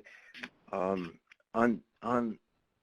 the 4th or the 5th slide, I think you said that NIH had a report on AFM, and it was published in April of this year. I didn't see the reference as to where that report is because I haven't seen it. Did you say it was in Bio? It's published in MBio, and I can send the reference to Annie to share with the group. Oh, also, On our website, there's a press release about this paper that has additional details. Okay. And I'm sorry, what is the journal it's published in? M as in Mary, Bio. Okay. I'm not familiar with that. Thanks. You're welcome.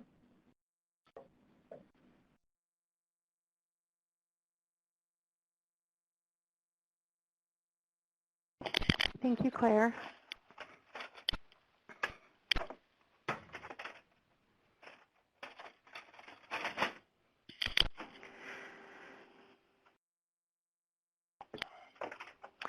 Our next item on the agenda is actually a break.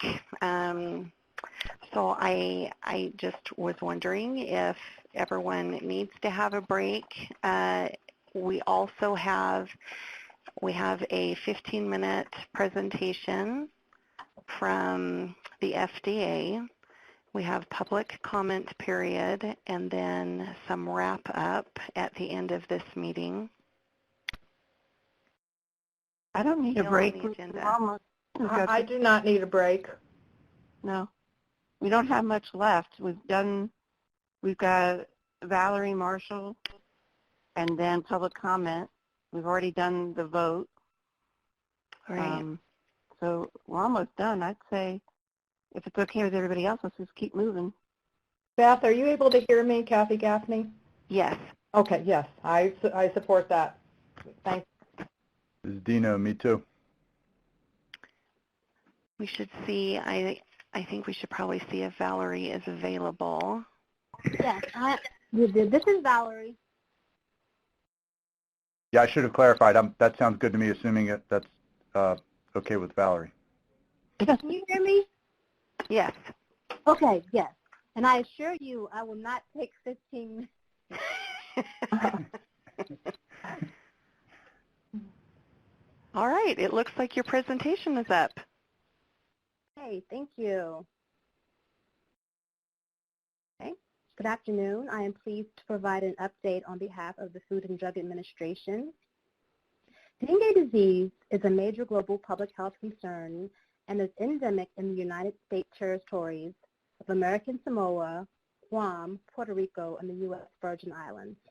On May 1st, 2019, the FDA approved Vaccinations, which is Dengue Tetravalent Vaccine Live, manufactured by Sanofi Pasteur, for the prevention of dengue disease caused by all dengue virus serotypes 1, 2, 3, and 4 in people ages 9 through 16 who have laboratory-confirmed previous dengue infection and who live in endemic areas.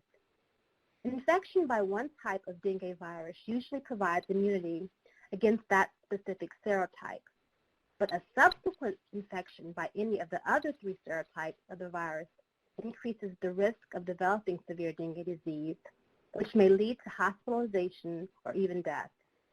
The second infection with dengue is often much more severe than the first, so the approval of this vaccine will help protect people previously infected with dengue virus and subsequent development of dengue disease. Vaccinations is not approved for use in individuals not previously infected by any dengue virus serotype or for whom this information is unknown.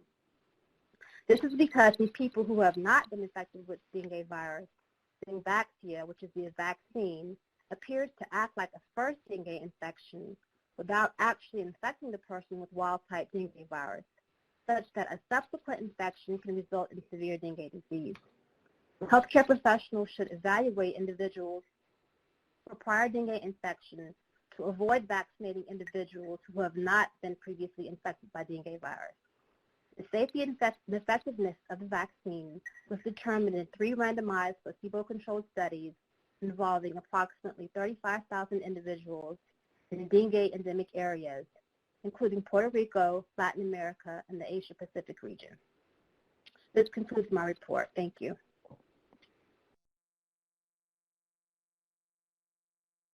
Valerie, this is Martha. As someone who lived in the Virgin Islands for 9 years, we have all these statistics. I just want to tell you put a personal stamp on what your work is doing. a few years ago, before the hurricanes, there was a lovely woman who worked full-time at Keneal Bay, which is a extraordinarily fancy, extensive resort in a very exclusive part of St. John. She had a very good professional job. She went to work every day, and her husband went off island to go for business, and she didn't feel well. And about 12 hours later, she thought, I'm going to go to the clinic. She was dead within 24 hours. Her husband didn't have time to come back to be with her. I mean, this is a real problem, and it's not just happening with a certain socioeconomic group. It's hitting everybody. I know dozens of people who've had dengue, and this woman is the only one I know personally who passed away, but it happens very quickly, and it's a tragedy. So, Yeah. Valerie, thank you. Oh, sure. Yeah, it's a very devastating disease, so we're very fortunate to have this vaccine. I just hope that there can be compliance because, as you know, especially in Puerto Rico and the Virgin Islands, it's very difficult. Compliance is hard.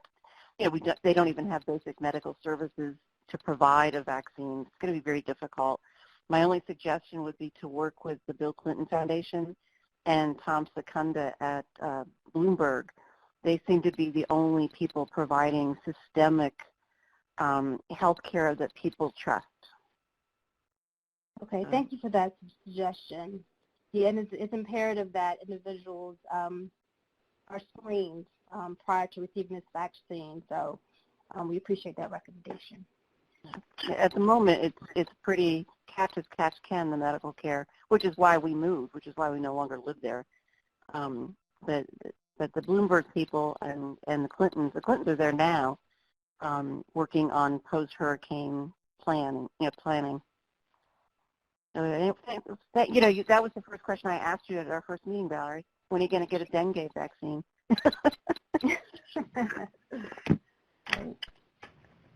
Thank you. And look, Martha, look how fast that happened. Yes. It's fine. It's not a glacier. Bureaucracy is not a glacier. Yeah, this is Claire from NIH. I just wanted to mention, in emphasizing how long this takes, that NIH played a role in the development of the vaccine along with other partners.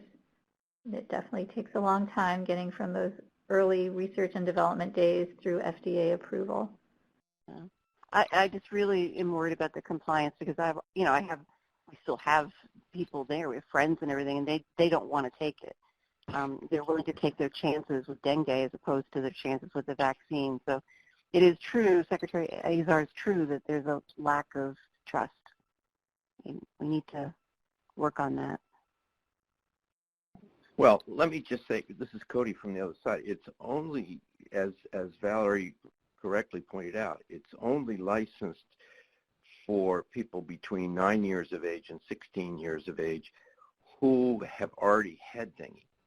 So it is a terrific step forward, very hard disease to control and to treat, as you point out, but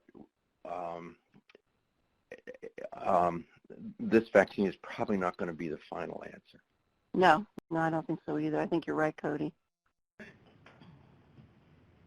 Yeah, we anticipate the company may come back with an efficacy supplement. They may seek additional age indications, but that would be in the future. Right.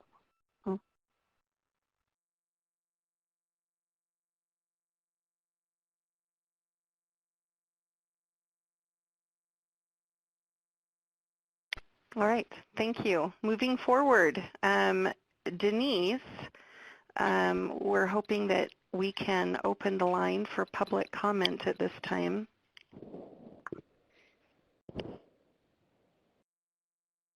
We will now be accepting comments from the public. If you would like to make a comment, please press star 1 and record your first and last name.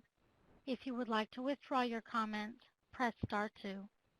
Once again, if you would like to make a comment, please press star 1.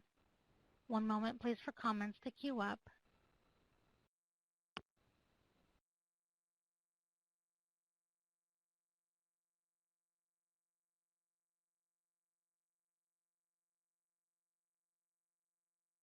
We do have a comment. One moment, please.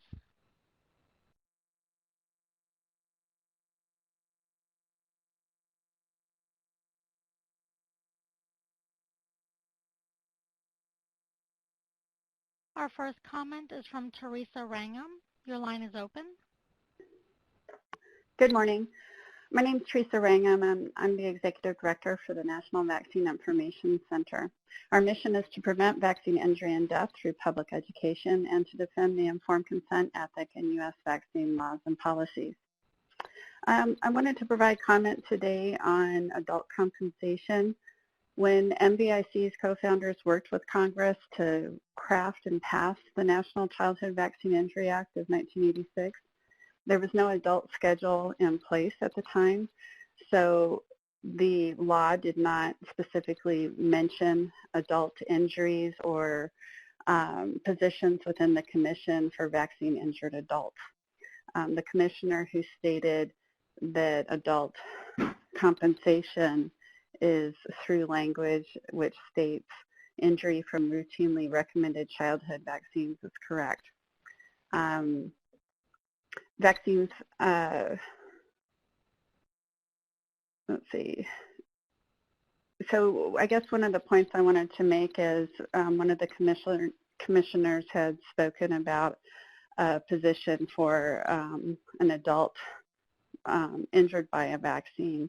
That would take a change in statute, but certainly it's something, given the increase, that the commission could consider recommending. But it would take a statutory change. I also wanted to note that the Commission should be commended for their thoughtful recommendations to the Secretary, and we note that many of these recommendations remain unacted on by the Secretary and are beyond the ACCV's control, and some of which also require statutory change. Having said that, it's a sad statement that the ones that could be acted on are not acted on by the Secretary, because the role of this commission is to assure that awards for vaccine injuries and deaths are awarded in a generous and expeditious manner, and also to raise awareness around any sort of problem within the VICP and make recommendations on how to resolve them going forward. Since I've been personally monitoring this committee for over a decade now, I've noticed that in-person meetings have been severely restricted and have gone from 2 days to less than 1 day. I've also monitored the National Vaccine Advisory Committee, or NVAC for short, for the same amount of time, and note that the NVAC continues to meet in person for 2 full days and issues numerous reports and recommendations that have been acted on by the Secretary. This is of great concern that the ACCV's meeting budget continues to not accommodate the meeting in person and may limit the ability to address more. We also share concerns about how few children are in the VICP system and subsequently compensated. We encourage the Commission to look at shifts in the definition within the table that may have resulted in the exclusion of childhood vaccine injuries, and what can be done to ensure that the original focus of the Act in compensating childhood vaccine injuries is met. There also continues to be a lack of awareness about the VICP that probably contributes to injuries not being compensated due to statute of limitations that expire, that could perhaps be undertaken by the work group, and recommendations made on how to raise awareness outside of relying on healthcare professionals. There have been previously federally commissioned reports on this topic that perhaps would benefit in such a review. There's ongoing mechanisms not in place to evaluate the adequacy of awards made out of the VICP that were actually recommended in federally commissioned reports that could also be reviewed, as well as how are the vaccine safety research deficits going to be closed so that the backlog that is currently being experienced through off-table injury claims how all that circles around and contributes to that backlog. Finally, I'd like to just mention that there are things that ACCV could put into place in terms of process that aren't recommendations so much as invitations to the public to make presentations when there are petitions to add to the vaccine injury table.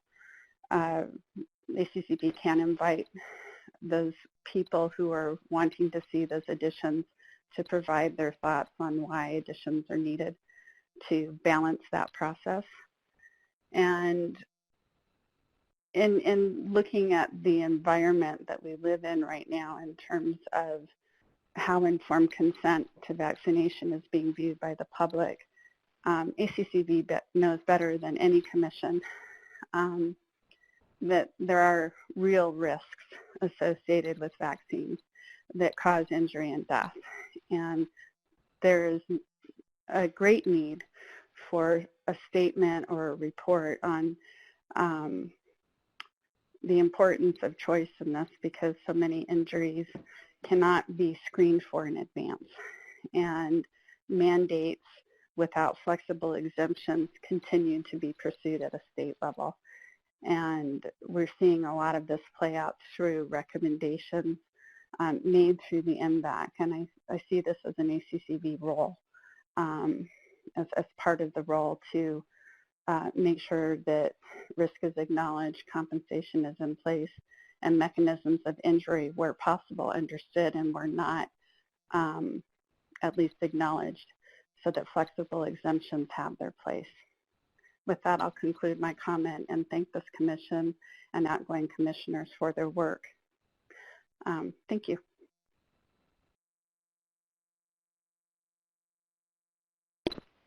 Thank you, Teresa. Denise, are there any other comments in the public comment period? There are no further comments at this time. Thank you. So I would just like to make a note that the next meeting is tentatively scheduled for September 5th and 6th of this year, 2019. And as far as future agenda items and new business goes, I think we'll just ask the newly elected chair and vice chair if they have any future agenda items or new business that they would like to follow up on. Well, this is Cody, and thanks, Beth. I don't.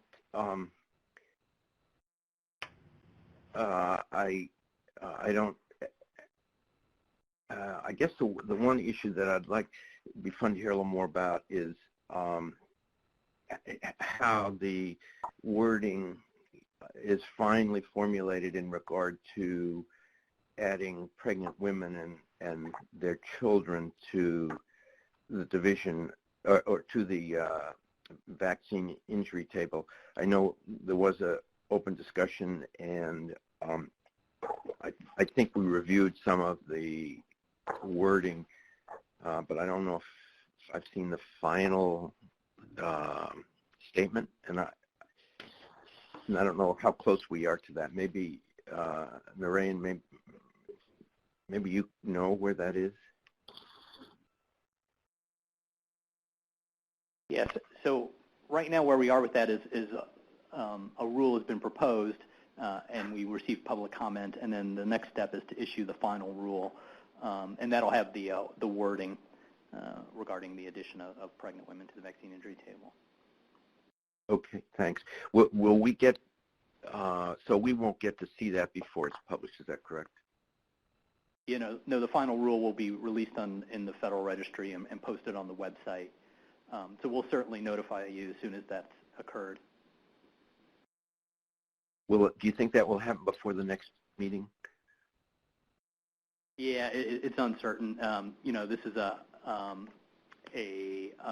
federal regulation, so it has to go through, like any federal regulation, has to go through various levels of review, and so the timing can be variable. So I will say it's outside of us. It's been drafted, but it's under review, and I don't haven't received any kind of timetable when it would be published.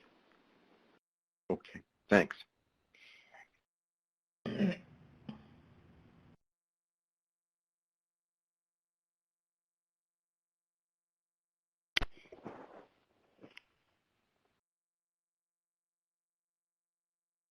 Any other items that, that the commissioners are interested in having added to the future agenda? I have no suggestions at this time. Kathy Gaffney? Beth, this is John Howie. I don't either. I'm looking forward to maybe the next work group once we can kind of all put our heads together and figure out, you know, what's our next goal that we want to tackle.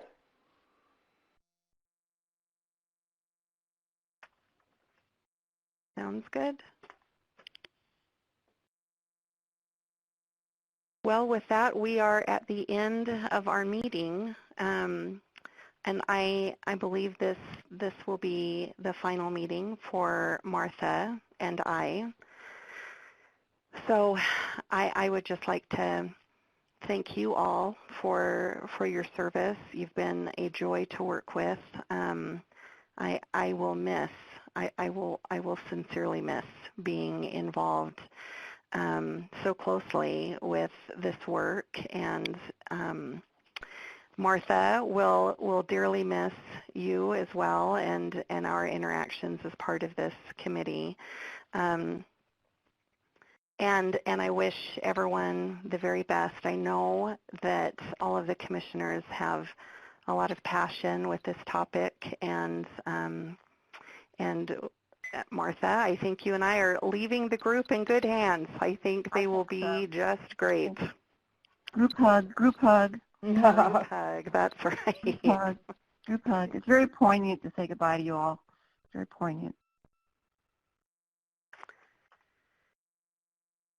Okay, All Beth, right. well, thank you very much for your leadership. It's, you've done a wonderful job. Thank you. Do I have a motion to adjourn the meeting? So moved. I'll second. So thank you. Moved by Kathy, seconded by Martha. All in favor? Aye. Aye. Aye. Reluctantly. I agree, Martha. I understand exactly how you feel. I'm feeling the same way right now. All right. Well, thank you for all the presenters.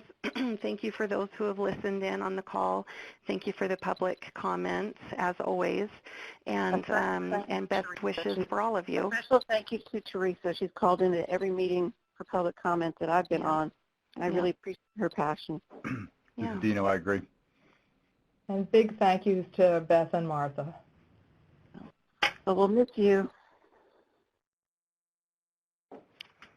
I think we voted that we're gone. I think so. Thank you, everyone.